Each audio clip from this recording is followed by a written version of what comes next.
Hello, my name is Jeffrey with MTB Mastermind, and today I'm going to talk to you about cleat placement. So there's a couple things that you need to know because this is actually really key to not getting knee pain when you're riding your bike. Also, it can give you better power transfer, and it can also make it so that your cleats aren't falling off mid-race. So pay attention, and I'm going to show you some cool tricks. So first off, this is a brand new shoe. Okay, with the shoe, you have two places for cleat placement. So on this little plate actually will slide up and down, as you can see, okay? It'll slide up and down until you actually tighten it. But a lot of people wonder, where do I put it? Do I want it all the way in the front? Do I want it all the way in the back? And there's a lot of people that have talked of, oh yeah, make sure you always put them in the front. Oh yeah, make sure that you slam it all the way back. The thing that you're really wanting to accomplish with this is that most of us are the reason why they've designed these shoes the way they've designed them is that for 99% of the population, it should be in the center, okay? I've done countless fits, and there's I would start with them in the center and play with it from there. I think that's probably the way I want to go with this, is because a lot of people will start with them at the very front or the very back, and then they start developing all these issues and all this pain. They're like, oh, I have knee pain, or my feet hurt, or I hurt my Achilles heel, all these various things. The thing is, if you start with it in the middle, it's closest to the ball of your foot where you want it, because that will give you the most power transfer. Because since this clips into the since the cleat clips into the pedal, if you're pushing down and it's not over the ball of your foot, you're pre-fatiguing something, because that's really the axis of where it should be. So through the stroke, as you're coming down, if it's at the front of your shoe, you're actually putting a lot of strain on areas that can't support that. So you're gonna get fatigued earlier than you should be getting fatigued. So if you have this issue, look at your shoes, see what's going on, because it might be a result of your shoes and your cleat placement. So make sure you start with it in the center. And also another thing is make sure it's straight. So you have these lines on the sides. You can see these lines, both sides. Line the cleat up with that, and once you put it on, and you start pedaling and you're in a trainer, you're just watching yourself pedal. If you have any sensitivities in your knees while you're pedaling, pay attention to that, because if you do countless miles and it's in the wrong position, it's gonna really cause areas of your knees to inflame. I had one ride that my wife and I did. We rode our tandem bike 300 miles in a day. And my cleats to my shoes were a little bit tweaked. It was ever so slightly. So it wasn't completely straight.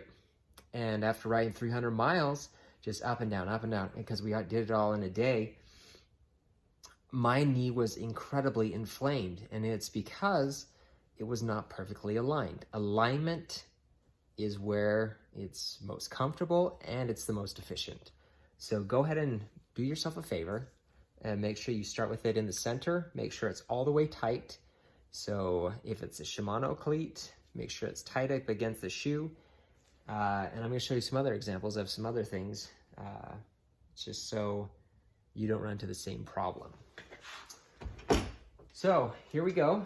This is the first thing I wanna show you. So this is a pair of my favorite carbon shoes. You can tell that they are extremely well worn. I love these shoes. They're super lightweight, and if I ever want to go for a calm, this is my shoe of choice. So they're several years old, but I still love these shoes because they're the lightest shoes. Like if I compare them to my other shoes, they're half a pound lighter, which is crazy. And they're super stiff, incredibly comfortable. They just fit awesome. So that's why they look pretty haggard, but it's a fantastic shoe. Anyways, this shoe, you can see at the bottom, right where that cleat is, that you have these grooves, okay? That's because that is an Crank Brothers egg beater pedal that I used with this. And I did not use the metal plate. So essentially, like, I've used it most of the time, but I ended up, just wanting to run these again. So I just threw these on because I didn't have any more of those metal plates.